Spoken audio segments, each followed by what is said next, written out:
KPCC ಅಧ್ಯಕ್ಷರು ಮತ್ತು ಸಿದ್ದರಾಮಯ್ಯನವರ ಕರೆ ಮೇರೆಗೆ ಕೆಲವು ಮುಖಂಡಗಳು ಮಾತ್ರ ಸೆಲೆಕ್ಟೆಡ್ ಬೆಂಗಳೂರು ಬಂದರು. ನಾನು ಅವಾಗಿದ್ದ ಎಲ್ಲರೂ ಒಂದು ಅಧ್ಯಕ್ಷರು ಮತ್ತು CLP ಲೀಡರ್ ಸಿದ್ದರಾಮಯ್ಯನವರು ನನ್ನ ಮೇಲೆ ಭಾರ ಹಾಕಿ ಪಾಂಡವಪುರ ಮೇಲುಕೋಟೆಯ ವಿಧಾನಸಭಾ ಕ್ಷೇತ್ರದ ಎಲ್ಲ ಪ್ರಮುಖರು ಕಾರ್ಯಕರ್ತರ ಪರವಾಗಿ ನೀವೇನು ತೀರ್ಮಾನ ತಗೋತೀರ ಆ ತೀರ್ಮಾನಕ್ಕೆ ನಾವು ಭದ್ರ ಕೆಲಸ ಮಾಡ್ತೀವಿ.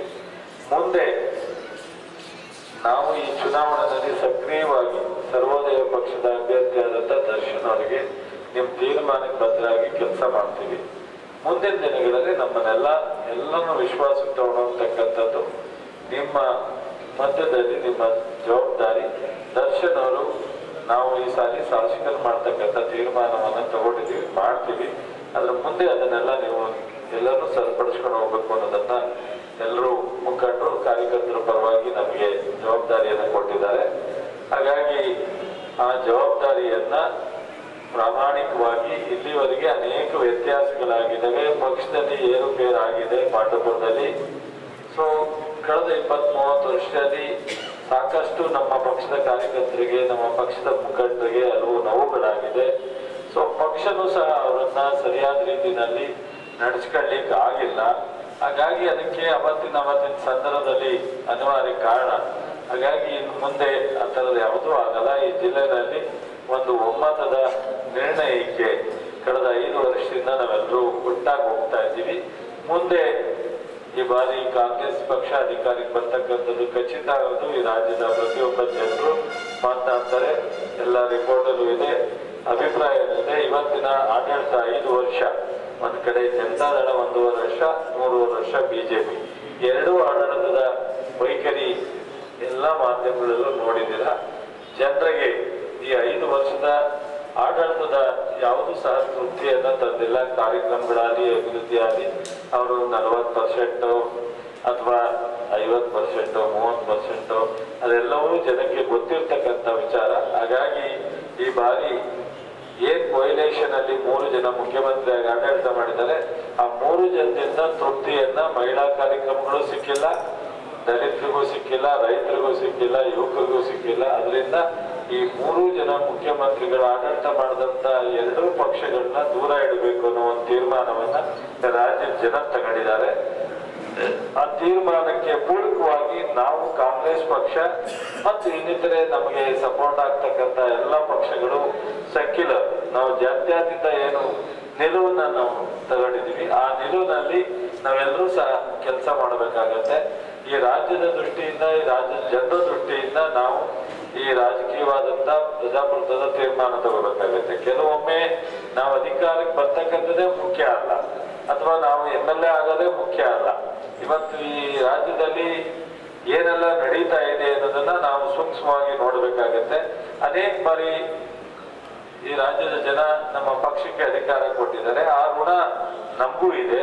ನಾವು ಸಹ ಜನರು ಸಂಕಷ್ಟಕ್ಕೆ ಸಿಗಾಕೊಂಡಾಗ ಸೊ ಅನಿವಾರ್ಯ ಜನರ ತೀರ್ಮಾನವನ್ನ ದುರುಪಯೋಗ ಮಾಡ್ಕೊಂಡಂತ ಕೆಲವು ಪಕ್ಷಗಳು ಆಡಳಿತ ಮಾಡ್ತಕ್ಕಂಥ ಈ ಕೆಟ್ಟ ಸಂದರ್ಭದಲ್ಲಿ ನಾವು ಜನರ ಒಂದು ಮಾನ್ಯತೆಗೆ, ಜನರ ತೀರ್ಮಾನಕ್ಕೆ ತಲೆಬಾಗಿಸಿ, ಜನರು ಹಿಂದೆ ಏನೋ ಒಂದು ಕಾರಣಕ್ಕೆ 7 ಕೆಲಸಿದ್ದಾರೆ, ಕಾಂಗ್ರೆಸ್ ಅಧಿಕಾರ ಕಳ್ಕತ್ತು, ಅದರ ಹಿನ್ನೆಲೆಯಲ್ಲಿ ನಾವು JDS ಬೆಂಬಲ ಕೊಟ್ಟು, ಅದಾದ್ಮೇಲೆ ಅವರು ಅದನ್ನ ನಡ್ಸಕ್ಕಾಗದೆ ಬಿಜೆಪಿಗೆ ಕೆಲವರು JDS-ನ ಕಾಂಗ್ರೆಸ್ಸಿನ ಶಾಸಕರು ರಾಜೀನಾಮೆ ಕೊಟ್ಟು ಆಪರೇಷನ್ ಕಮಲ ಮಾಡಿ ಬಿಜೆಪಿ ಆಡಳಿತಕ್ಕೆ ಬಂತು. ಇವೆಲ್ಲ ಕಾರಣದಿಂದ ಒಂದ್ ಕಡೆ ಜನ ತೀರ್ಮಾನ ಇರ್ಬೋದು, ನಮ್ಮ ತೀರ್ಮಾನ ಇರ್ಬೋದು, ಇವೆಲ್ಲ ಗೊಂದಲದಲ್ಲಿ ಅಲ್ಟಿಮೇಟ್ ಈ ರಾಜ್ಯದ ಅನೇಕ ಸಮಸ್ಯೆಗೆ ಕಾರಣಕರ್ತರಾದ ಪರಿಸ್ಥಿತಿಯನ್ನ ನಾವು ನೋಡಿದ್ವಿ. ಅದರಿಂದ ಈ ಬಾರಿ ನಾವು ಕಾಂಗ್ರೆಸ್ ಪಕ್ಷ ಅಧಿಕಾರಕ್ಕೆ ಬರ್ತಕ್ಕಂಥದ್ದೇ ಮುಖ್ಯ ಅಲ್ಲ, ಈ ರಾಜ್ಯ ಜನರ ಭವಿಷ್ಯನೂ ಸಹ ಅಷ್ಟೇ ಮುಖ್ಯ. ರೈತರು, ದಲಿತರು, ಕಾರ್ಮಿಕರು, ಮಹಿಳೆಯರು, ಯುವಕರು ಎಲ್ಲರ ಮುಂದಿನ ಭವಿಷ್ಯದ ಬಗ್ಗೆ ನಾವು ಯೋಚನೆ ಮಾಡಿ ನಾವೆಲ್ಲರೂ ಒಟ್ಟಾಗಿ ಹೋಗಿ ಅಧಿಕಾರಕ್ಕೆ ಬಂದ್ರೆ ನಾವು ಇವನ್ನೆಲ್ಲ ಸಮಸ್ಯೆನ ಬಗೆಹರಿಸಲಿಕ್ಕೆ ಸಾಧ್ಯ. ಆ ನಿಟ್ಟಿನಲ್ಲಿ ನಾವು ಇವತ್ತು ತೀರ್ಮಾನವನ್ನ ತಗೋತಾ ಇದ್ದೀವಿ. ಮಂಡ್ಯ ಜಿಲ್ಲೆನಲ್ಲಿ ಈಗಾಗಲೇ ನಾವು 5 ಕಡೆ ಘೋಷಣೆ ಮಾಡಿದ್ವಿ. KR-ಪೇಟೆನಲ್ಲಿ BL ದೇವರಾಜ್ ಅಂತ ಹೇಳಿ, ಮಂಡ್ಯದಲ್ಲಿ ರವಿ ಕುಮಾರ್ ಅಂತ ಹೇಳಿ, ಶ್ರೀರಂಗಪಟ್ಟಣದಲ್ಲಿ ರಮೇಶ್ ಬಾಬು, ಬಂಡಿ ಸಿದ್ದೇಗೌಡರು ಮತ್ತು ಸೊ ನಾಗಮಂಗಲದಲ್ಲಿ ಚಲರಾಯಸ್ವಾಮಿ ಇಷ್ಟು ಘೋಷಣೆ ಮಾಡಿದ್ದೀವಿ. ಮದ್ದೂರೊಂದು ಬಾಕಿ ಉಳಿದಿದೆ.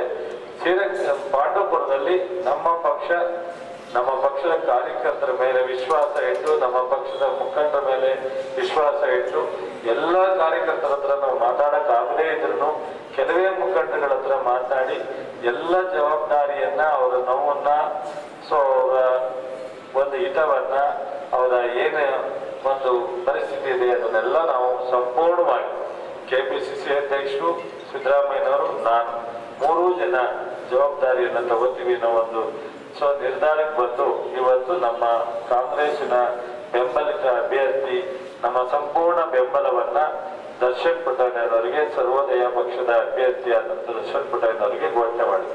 ಇದಕ್ಕೆ ಕಾರಣ 2 ಪುಟ್ಟಣ್ಣಯ್ಯನವರು ಯಾವಾಗಲೂ ಹಿಂದೆ ಗೆದ್ದಾಗ 2 ಬಾರಿನೂ ಸಹ ನಮ್ಮ ಪಕ್ಷದ ಜೊತೆ, ಕಾಂಗ್ರೆಸ್ ಪಕ್ಷದ ಜೊತೆ ಸಕ್ರಿಯವಾಗಿ ತೊಡಗಿಸ್ಕೊಂಡಿದ್ರು. ಜಿಲ್ಲೆನಲ್ಲಿ ಸೆಕ್ಯುಲರ್ ಒಂದು ಇದನ್ನ ಕ್ರೆಡಿಬಿಲಿಟಿನ ಬೆಳೆಸಿದಂಥವರು, ಹೋರಾಟವನ್ನ ರೈತ ಸಂಘದಿಂದ ರಾಜ್ಯದಲ್ಲಿ ಜಿಲ್ಲೆನಲ್ಲಿ ರೈತರ ಪರ ಹೋರಾಟ ಮಾಡಿದಂಥವರು. ಅವರ ಸಾವಿನ ಹಿನ್ನೆಲೆಯಲ್ಲಿ ಕಳೆದ ಬಾರಿ ಆಕಸ್ಮಿಕವಾಗಿ ಚುನಾವಣೆ ಹತ್ರ ಬಂದಾಗಾಯಿತು. ಆ ಒಂದು ನಿಟ್ಟಿನಲ್ಲಿ ತಗೊಂಡಂತ ಆತಾತ್ರವಾದ ತೀರ್ಮಾನ ಅವತ್ತು ಇಡೀ ಜಿಲ್ಲೆನಲ್ಲೇ 7 ಜನ ನಮ್ಮ ವಿರುದ್ಧ ಗೆದ್ದಾಗ ಅವರು ಸಹ ಅಲೆನಲ್ಲಿ ಸೋತಿದ್ದಾರೆ. ಅವರು 1 ಬಾರಿ ಸೋತಿರೋದ್ರಿಂದ ಈ ಬಾರಿ ನಾವು ಕ್ಯಾಂಡಿಡೇಟ್ ಹಾಕ್ಲೇಬೇಕು ಅನ್ನೋದು ನಮ್ಮಲ್ಲೂ ಒಂದು ಸ್ಪಷ್ಟವಾದಂತ ನಮ್ಮ ನಾಯಕರು ಕಾರ್ಯಕರ್ತರಲ್ಲಿ ಒಂದು ನಿಲುವಿತ್ತು. ಆ ನಿಲುವನ್ನ ನಾವು ಸಡ್ಲ ಮಾಡ್ಲಿಕ್ಕೆ ಕಾರಣ ಕಳೆದ ಬಾರಿ ನಾವು ಕೊಟ್ಟಾಗ ಸೋತಿದ್ದಾರೆ. ಗೆದ್ದಿದ್ರೆ ಬಹುಶಃ ಈ ಸರಿ ನಾವು ಬೆಂಬಲ ಕೊಡೋ ಅವಶ್ಯಕತೆ ಇಲ್ಲ. ನಾವು ನೇರವಾಗಿ ಕ್ಯಾಂಡಿಡೇಟ್ ಹಾಕಿ ತ್ರಿಕೋನ ಸ್ಪರ್ಧೆ ಆಗಲಿ ಅಥವಾ ಚತುರ ಸ್ಪರ್ಧೆ ಆಗಲಿ ನಾವು ಫೇಸ್ ಮಾಡ್ತಕ್ಕಂಥದ್ದಕ್ಕೆ ರೆಡಿ ಇದ್ದು. ಆದ್ರೆ ಕಳೆದ ಬಾರಿ ದರ್ಶನ್ ಒಂದು ಒಳ್ಳೆಯ ಅಮೆರಿಕಾದಲ್ಲಿ ಕಂಪ್ನಿ ಇಟ್ಕೊಂಡು ಬಹಳ ವರ್ಷ ಕೆಲಸ ಮಾಡಿದಂತ ಅವರು ಆ ಕಂಪ್ನಿನ ಮಾರಿ ತಂದೆಯ ಹೆಸರು ಮತ್ತು ಸಂಘಟನೆಯ ಮತ್ತು ಈ ಕ್ಷೇತ್ರದ ಅನೇಕ ರೈತರು, ಜಿಲ್ಲೆಯ ರೈತರು, ರಾಜ್ಯದ ರೈತರು, ಜನರ ಭಾವನೆಗೆ ಸ್ಪಂದಿಸಬೇಕು. ನಮ್ಮ ತಂದೆ ಇಲ್ಲ, ನಮ್ಮ ತಂದೆ ಸ್ಥಾನದಲ್ಲಿ ನಾನು ನನ್ನ ವೈಯಕ್ತಿಕ ಜೀವನಕ್ಕಿಂತ ಇವತ್ತಿನ ಈ ಒಂದು ನಮ್ಮ ತಂದೆ ಕಟ್ಕೊಂಡ್ ಬಂದಿರ್ತಕ್ಕಂಥ ಹೋರಾಟದ ಹಿನ್ನೆಲೆಯಲ್ಲಿ ನಾನು ಕೈ ಜೋಡಿಸ್ಬೇಕು ಅನ್ನೋ ನಿಲುವು ತಗೊಂಡು ಬಹುಶಃ ಬಹಳ ಸುಖ ಜೀವನ ಮಾಡುವಂತ ಅವಕಾಶ ಇದ್ದಾಗ ತನ್ನ ಕುಟುಂಬ ಎಲ್ಲ ಸೆಟ್ಲ್ ಆಗಿ ಒಂದು ಉತ್ತಮವಾದಂತ ಕಂಪನಿ, ದೊಡ್ಡ ಪ್ರಮಾಣದ ದೊಡ್ಡ ಆರ್ಥಿಕವಾಗಿ ಶಕ್ತಿ ಇರ್ತಕ್ಕಂಥ ಒಂದು ಕಂಪನಿನ ಸೇಲ್ ಮಾಡಿ ಇಲ್ಲಿ ಬಂದು ಕೆಲಸ ಮಾಡ್ತಾ ಇದ್ದಾರೆ ಅಂದ್ರೆ ಇವೆಲ್ಲ ಕಾರಣ ಹಿನ್ನೆಲೆಯಲ್ಲಿ ನಮ್ಮ ಪಕ್ಷದ ಕಾರ್ಯಕರ್ತರು, ಲೀಡರ್ಗಳು ಇದೊಂದು ಅವಕಾಶವನ್ನ ನಾವು ಅವರಿಗೆ ಮಾಡಬೇಕು ಅನ್ನೋ ಒಂದು ನಿರ್ಧಾರದ ಹಿನ್ನೆಲೆಯಲ್ಲಿ ನಾವು ಅವರಿಗೆ ಬೆಂಬಲವನ್ನ ಕೊಟ್ಟಿದ್ದೀವಿ. ಅದನ್ನ ಬಹುಶಃ ಈಗಾಗಲೇ ಮಾತನಾಡಿದಂತ ಈ ಮೇಲ್ಕೋಟೆ ವಿಧಾನಸಭಾ ಕ್ಷೇತ್ರದ ಪರವಾಗಿ HB ರಾಮ್ ಅವರು ಮಾತನಾಡಿದ್ದಾರೆ ಮತ್ತು ಮಂಜುನಾಥ್ ಮಾತಾಡಿದ್ದಾರೆ. ಅನೇಕರು ಪತ್ರಿಕಾಗೋಷ್ಠಿಯಲ್ಲಿ ಮಾತನಾಡೋದು ಬೇಡ ಅಂತೇಳಿ ಕಾರ್ಯಕರ್ತ ಸಭೆ ಬಂದಾಗ ಮಾತನಾಡೋಣ ಅಂತೇಳಿ ನಮ್ಮ KPCC ಸದಸ್ಯರಿದ್ದಾರೆ, ಜಿಲ್ಲಾ ಅಧ್ಯಕ್ಷರಿದ್ದಾರೆ, ಬ್ಲಾಕ್ ಕಾಂಗ್ರೆಸ್ ಅಧ್ಯಕ್ಷರಿದ್ದಾರೆ, ಬೇರೆ ಬೇರೆ ಘಟಕದ ಅಧ್ಯಕ್ಷರುಗಳು, ಮುಖಂಡರುಗಳಿದ್ದಾರೆ.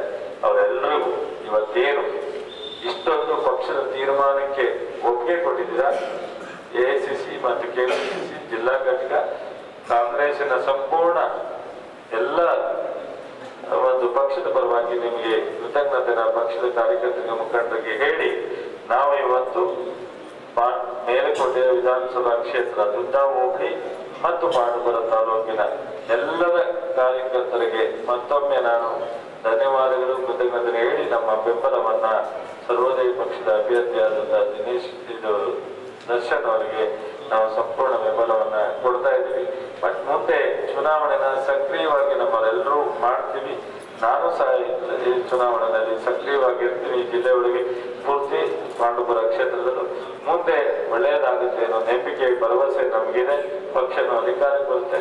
ಅದಾದ ನಂತರ ಯಾರಿಗೂ ಸಹ ನೋವಾಗಿ ನಡೆಸ್ಕೊಳ್ಳುವಂತ ಜವಾಬ್ದಾರಿಯನ್ನ ನಾನು ಸಹ ಮುಂದೆ ನಿಮ್ಮೆಲ್ಲರ ಆಶೀರ್ವಾದದಿಂದ ಗೆಲ್ತಕ್ಕಂಥ ಶಾಸಕರು, ಇಲ್ಲೆಲ್ಲ ಇರ್ತಕ್ಕಂಥ ಮುಖಂಡರು ಒಟ್ಟಿಗೆ ಹೋಗೋಣ ಅಂತ ಹೇಳಿ ನಮ್ಮ ಮಾಧ್ಯಮ ಸ್ನೇಹಿತರು ಸ್ವಲ್ಪ ಸಣ್ಣ ಪುಟ್ಟ ಅಡಚಣೆ ಆಗಿದ್ರೆ ಕ್ಷಮಿಸ್ಬೇಕು ಅಂತ ಹೇಳಿ ನನ್ನ ಒಂದೆರಡು ಮಾತನ್ನ ಮುಗಿಸ್ತೀನಿ. ನಮಸ್ಕಾರ. ಇದಕ್ಕೆ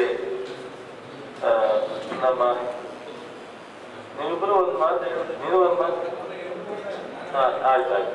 ದರ್ಶನ್ ಅವ್ರು ಮಾತಾಡ್ತಾರೆ, ಅದಾದ್ಮೇಲೆ ಒಂದೆರಡು ಮಾತು.